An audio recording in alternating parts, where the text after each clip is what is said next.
Hello dear students, कैसे हैं आप सभी। आशा करती हूँ आप सब ठीक होंगे, स्वस्थ होंगे, अच्छे होंगे। आईसीटी वर्चुअल क्लासरूम देहरादून में आप सभी का स्वागत करती हूँ। मेरा नाम समता है और बच्चों क्लास 10th में आपका लाइफ प्रोसेसेस जो चैप्टर है जैव प्रक्रम, उससे संबंधित हम क्वेश्चन आंसर कर रहे हैं।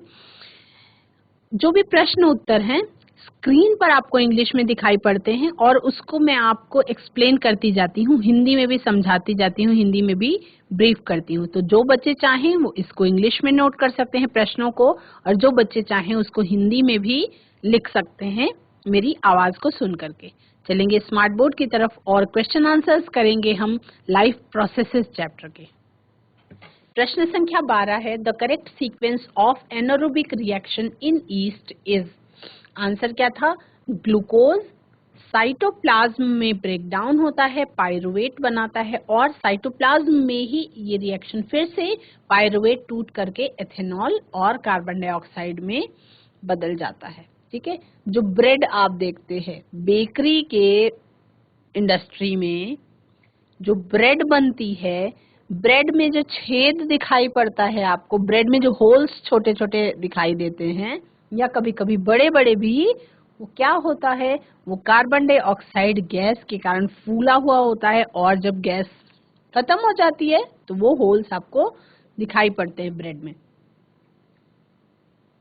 अब इसके बारे में ईस्ट कैसे काम करती है इसके बारे में आप क्लास 12th में जब माइक्रोब्स को पढ़ेंगे तब ये चैप्टर आपको बहुत अच्छी तरह से समझ में, ये पॉइंट आपको बहुत अच्छी तरह से समझ में आएगा।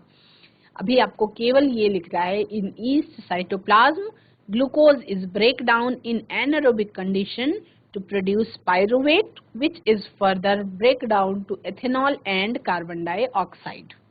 नेक्स्ट क्वेश्चन देखेंगे बच्चों। प्रश्न संख्या 13, question number 13। Which of the following is most appropriate for aerobic respiration? यानी कि अब वायवीय श्वसन की बात हो रही है जिसमें ऑक्सीजन का होना जरूरी है। ऑप्शन नंबर बी, ए ग्लूकोज माइटोकॉन्ड्रिया के अंदर पायरुवेट बनाता है और साइटोप्लाज्म के अंदर कार्बन डाइऑक्साइड और पानी और एनर्जी बनाता है। Option number B, glucose cytoplasm के अंदर पायरुवेट बनाता है और माइटोकॉन्ड्रिया के अंदर कार्बन डाइऑक्साइड और जल और ऊर्जा बनाता है। Option number C, glucose cytoplasm के अंदर पायरुवेट बनाता है प्लस एनर्जी बना देता है और माइटोकॉन्ड्रिया के अंदर कार्बन डाइऑक्साइड और वाटर प्रोड्यूस करता है। और ऑप्शन नंबर डी में है, ग्लूकोज साइटोप्लाज्म के अंदर पायरुवेट बनाता है प्लस एनर्जी और माइटोकॉन्ड्रिया के अंदर carbon dioxide plus water plus energy बनाता है। सॉल्यूशन में आंसर इज क्या है? आंसर जो है आपका सबसे सही है डी, जिसमें ग्लूकोज साइटोप्लाज्म में पायरुवेट प्लस थोड़ी एनर्जी में टूट जाता है और उसके बाद यही पायरुवेट माइटोकॉन्ड्रिया के अंदर ब्रेक डाउन हो करके कार्बन डाइऑक्साइड और जल और ऊर्जा बनाता है। आपका ये वाला ऑप्शन है, ये बिल्कुल करेक्ट है, ऑप्शन नंबर डी। आप सबको पता है, इसको नोट करेंगे बच्चों, इसको नोट करने में टाइम लगेगा, नोट करेंगे। आप सबको पता है कि वायवीय श्वसन की प्रक्रिया में in aerobic respiration breakdown of pyruvate takes place in mitochondria और उसके बाद क्या होता है? Carbon dioxide, H2O and energy are released in the reaction। वायवीय श्वसन के लिए जो सबसे मोस्ट एप्रोप्रिएट रिएक्शन है उसको आंसर में लिखना है बच्चों, और आपको केवल एक्सप्लेनेशन नहीं नोट करना है, वो मैंने आपको समझाने के लिए लिख रखा है कि वायवीय श्वसन की प्रक्रिया में पायरुवेट जो है वो ब्रेकडाउन उसका कहाँ में होता है? माइटोकॉन्ड्रिया में होता है। इसीलिए माइटोकॉन्ड्रिया को क्या कहते हैं? ऊर्जा ग्रह कहते हैं कोशिका का, या बिजली घर कहते हैं कोशिका का। नेक्स्ट क्वेश्चन है बच्चों, क्वेश्चन नंबर 14। समझते हुए क्वेश्चंस को लिखेंगे क्योंकि बिना समझे हुए यदि आप क्वेश्चन को नोट भी कर लेते हैं तो उसका कोई फायदा नहीं होने वाला। चैप्टर को आप पढ़ चुके हैं, कॉन्सेप्ट आपका क्लियर है। अब केवल क्वेश्चन आंसर्स आपको नोट करने हैं ताकि रिकॉल हो सके और एक बार प्रैक्टिस हो जाए दोबारा से। क्वेश्चन नंबर 14 है, which of the following statements true about respiration, यानी कि श्वसन की प्रक्रिया से संबंधित कौन सा कथन सत्य है या कौन कौन से कथन सत्य हैं। तो कथन नंबर 1 है, during inhalation ribs move inwards and diaphragm is raised, यानी कि जब हम सांस अंदर को लेते हैं तो रिब्स जो है, जो पसलियां हैं, वो अंदर की तरफ गति करती हैं और डायाफ्राम जो है वो फैल जाता है। दूसरा है point number 2, in the alveoli exchange of gases takes place, oxygen from alveolar air diffuses into blood and carbon dioxide from blood into alveolar air. Option number 3 है, hemoglobin has greater affinity for carbon dioxide than oxygen. और option number 4 है, alveoli increases surface area for exchange of gases. यानी alveoli जो है वो सतही क्षेत्रफल को बढ़ा देती है गैसों के आदान प्रदान के लिए। तो आंसर आपको करना है ऑप्शन नंबर कथन संख्या 1 और 4 सही है, या बी ऑप्शन में बताया जा रहा है कथन संख्या 2 या 3 सही है। ऑप्शन नंबर सी में बताया जा रहा है कथन संख्या 1 और 3 सही है, या ऑप्शन नंबर डी में बताया जा रहा है कथन संख्या 2 या 4 सही है। तो सॉल्यूशन में आंसर लिखेंगे ऑप्शन नंबर डी, कथन संख्या 2 और 4 सही है। पहली कथन गलत है, दूसरा कथन सही है, तीसरा कथन फिर गलत है और चौथा सेंटेंस फिर से सही है। स्टेटमेंट 1 जो है वो गलत है, because ribs move outwards and diaphragm is lowered during inhalation. इसको आप सांस ले करके चेक भी कर सकते हैं, इनहेल करके देखिए क्या आपके रिब्स बाहर की तरफ गति नहीं कर रही हैं, कर रही हैं। तो स्टेटमेंट नंबर 1 जो है वो रॉन्ग है। सिमिलरली ऑप्शन नंबर 3 जो है, haemoglobin has greater affinity for carbon dioxide than oxygen, ये भी गलत है, क्योंकि हीमोग्लोबिन के अंदर ऑक्सीजन को कैरी करने की एफिनिटी ज्यादा होती है।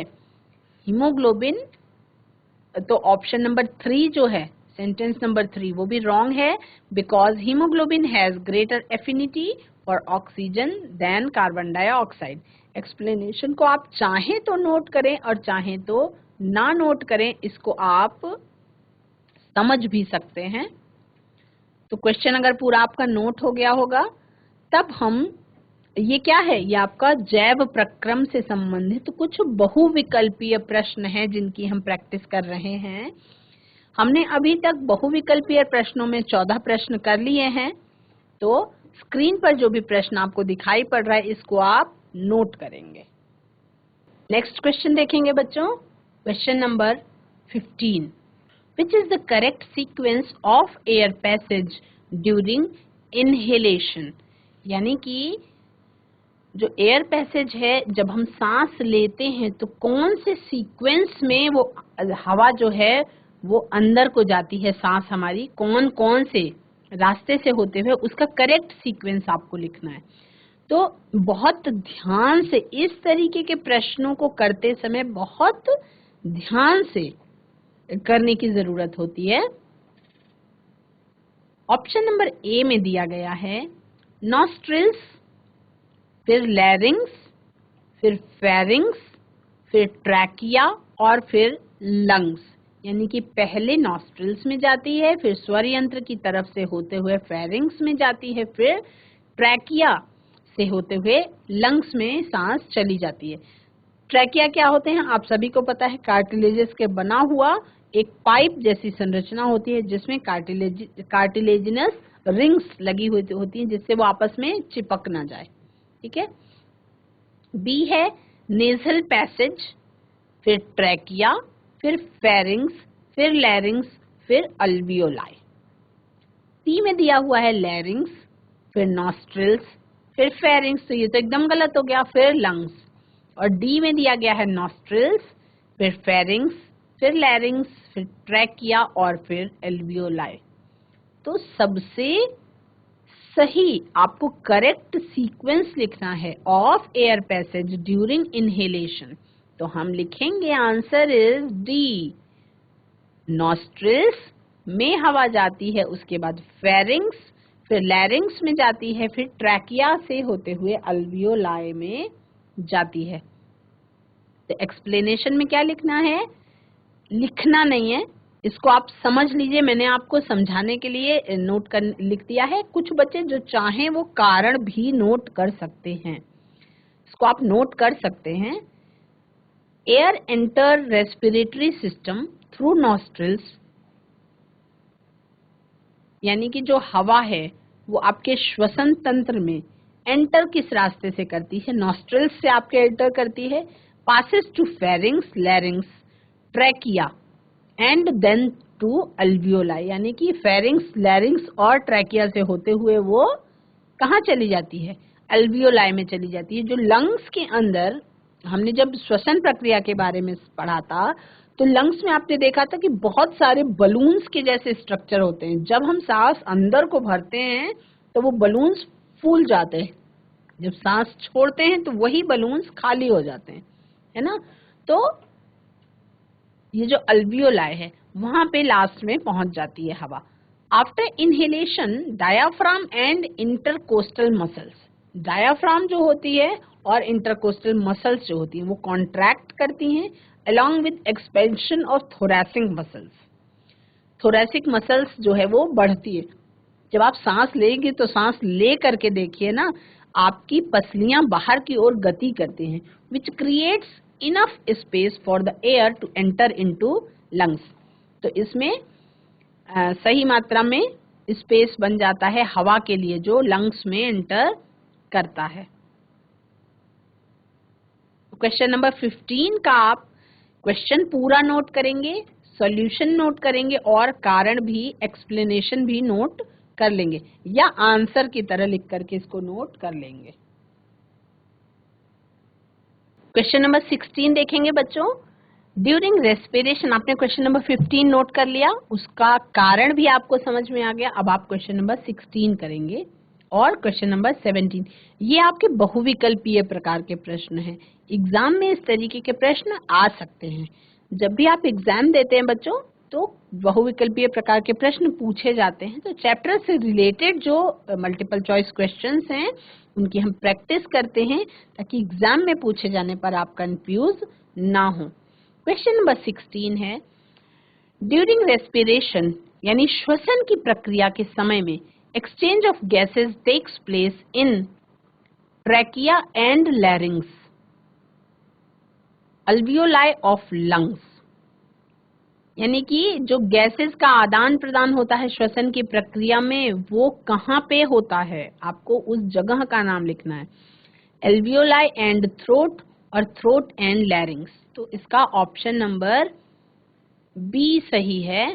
Answer is B, alveoli of lungs. Question note करेंगे, क्वेश्चन के ये चारों पॉइंट्स भी नोट करेंगे, चारों ऑप्शंस भी नोट करेंगे। उसके सही ऑप्शन पे आप सही का निशान भी लगा सकते हैं। मैंने आपको अलग से आंसर लिख करके दिखाया है और उसके बाद फिर मैं आपको समझा भी दूंगी कि ये कैसे सही है। जब भी श्वसन की प्रक्रिया होती है बच्चों तो गैसों का आदान प्रदान होता है, ये आपको पता है। तो गैसों का आदान प्रदान जो श्वसन तंत्र है उसके किस ऑर्गन में होता है? ट्रैकिया और लैरिंग्स, ये दोनों पैसेज देते हैं यानी रास्ता देते हैं हवा के जाने के लिए। यानी कि trachea, larynx provide a passage for the movement of air, हवा के लिए रास्ता देते हैं। Gas exchange takes place in alveoli of lungs, यानी कि जो आपके फेफड़े होते हैं उनमें पाई जाने वाली जो अल्वियोलाई होती है, फुफ्फुस कोशिकाएं होती हैं, वहां पे गैसेस का एक्सचेंज होता है। From alveoli oxygen diffuses into blood and carbon dioxide exhaled out of blood. और एल्वियोलाई में ही ऑक्सीजन जो है, एल्वियोलाई से ही ऑक्सीजन जो है वो ब्लड में चली जाती है और ब्लड से कार्बन डाइऑक्साइड जो है वो वापस आ जाती है, जो एक्सेल आउट कर दी जाती है। तो प्रश्न को समझेंगे, आपके अगर सिलेबस में ये कॉन्सेप्ट है तो उसको अगर अच्छी तरह से आप समझते हैं तो आप बहुविकल्पीय प्रश्नों के उत्तर आसानी से दे सकते हैं। और जब आप उत्तर देते हैं तो यदि आपका कॉन्सेप्ट क्लियर है तो आपको कंफ्यूजन नहीं होती और आपके मार्क्स भी अच्छे आते हैं। नेक्स्ट क्वेश्चन देखेंगे sir, which of the following statements is, या दो अगर स्टेटमेंट सही हैं तो आर ट्रू अबाउट हार्ट। हृदय के संबंध में कौन से कथन, जो निम्नलिखित कथन है, इसमें कौन कौन से सही हैं और कौन कौन से गलत हैं। तो पहले प्रश्न को बहुत ध्यान से, ये जो क्वेश्चंस हैं बच्चों, ये आपके लेवल के हिसाब से टिपिकल क्वेश्चंस में आते हैं, एग्जाम में पूछे जा सकते हैं। तो बहुत ध्यान पूर्वक प्रश्न को पहले पढ़ेंगे, उसके बाद ही आप उत्तर को चुनेंगे। और मैं आपको उत्तर तो बताने के लिए ही हूँ, लेकिन पहले आप प्रश्न को समझेंगे।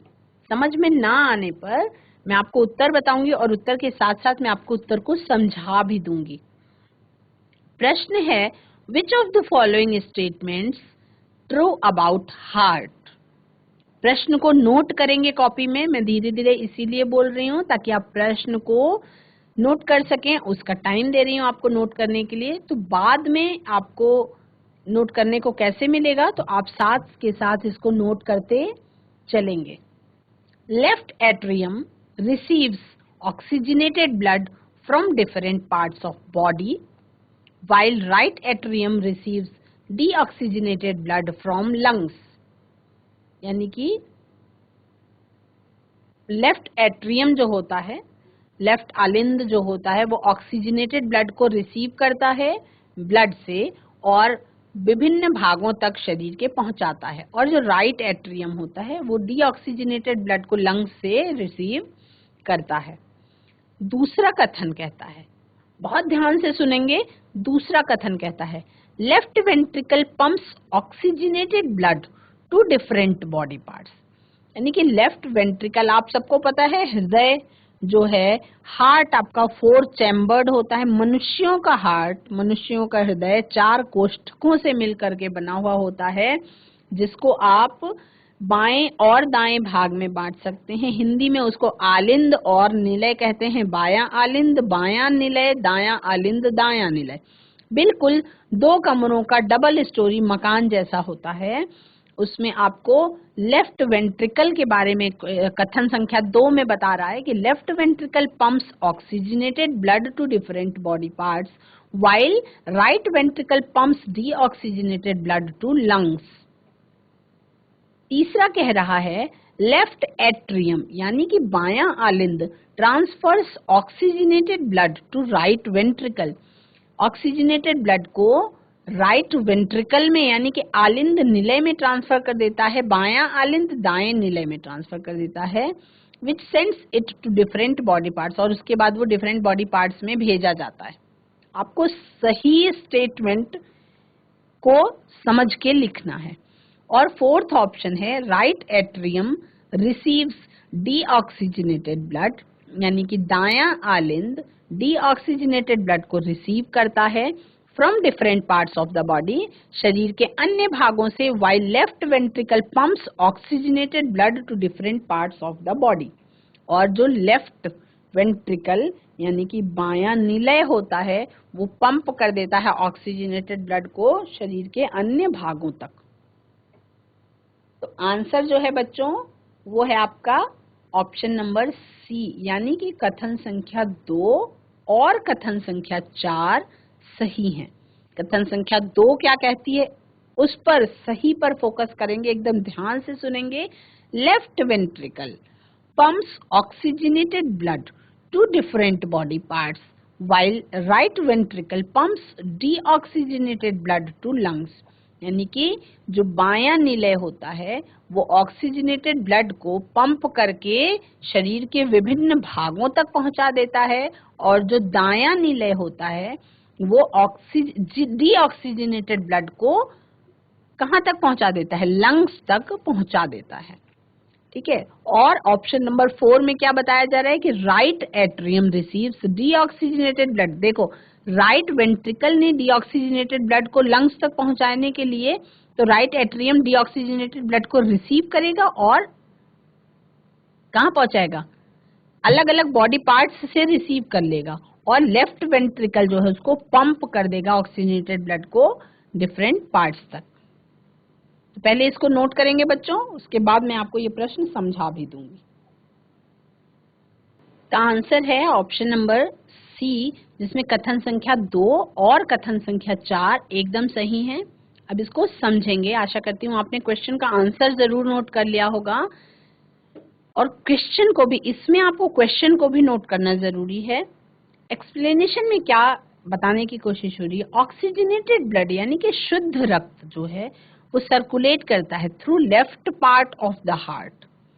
जो शुद्ध रक्त है वो हृदय के बाएं भाग से सर्कुलेट करता है, और जो अशुद्ध रक्त है, यानी कि अशुद्ध और अशुद्ध रक्त में पहले तो क्या अंतर है, शुद्ध रक्त का मतलब ऑक्सीजनेटेड ब्लड, जो ऑक्सीजन से भरपूर आपका रुधिर है वो शुद्ध रक्त कहलाता है।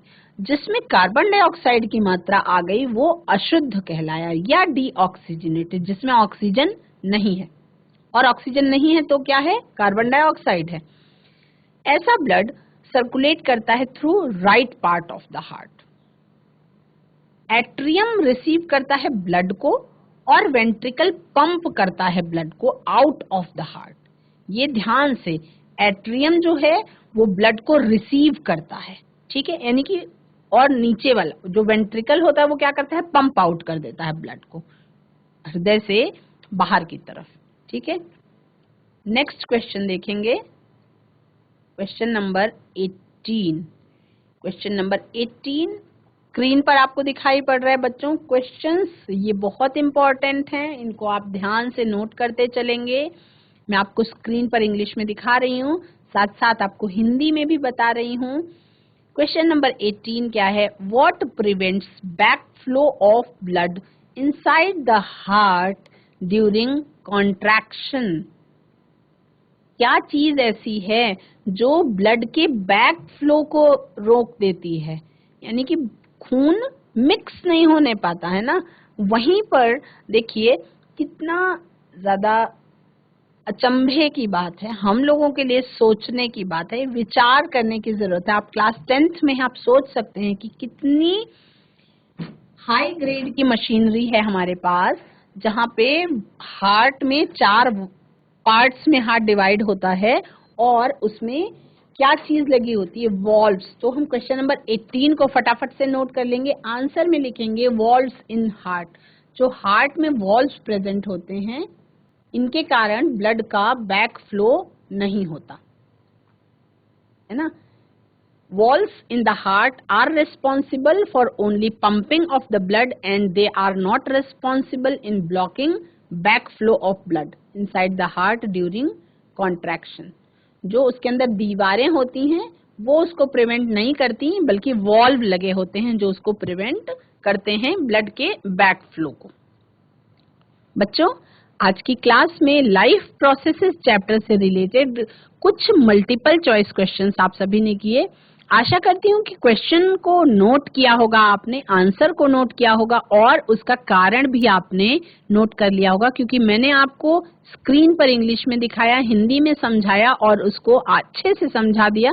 तो चूंकि आप क्वेश्चन आंसर्स को साथ साथ नोट करेंगे तो आपको अच्छे से समझ में आता जाएगा। कॉन्सेप्ट आप पहले ही पढ़ चुके थे। तो आज की क्लास में इन्हीं प्रश्नों के साथ इस सेशन को समाप्त करती हूँ। धन्यवाद करती हूँ कि आप सभी ने मन लगा करके पढ़ा, इसको नोट किया। That's all for today. Have a nice day. Take care.